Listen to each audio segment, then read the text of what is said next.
Salamat sa bagong araw, Lord. Panginoon, maraming salamat sa bagong araw na ito. Maraming salamat sa masarap na tulog.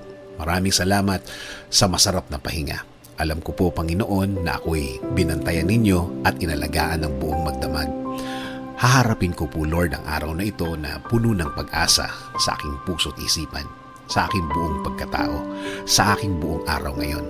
Alam ko po, Lord, na hindi mo ako iiwan ngayong araw na ito at patuloy niyo akong sasamahan at bibigyan ng guidance. Maraming salamat dahil ginising mo ako ngayong umagang ito at alam kong ang araw na ito ay magiging blessed dahil andyan ka, Lord. Punuin niyo po, Lord, ng kasiyahan o joy ang aking puso. Ipaalala niyo po sa akin kung gaano ako ka-blessed sa araw na ito.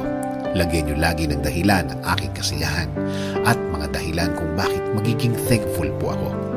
Kapag pumasok na po ang problema sa aking araw ngayon,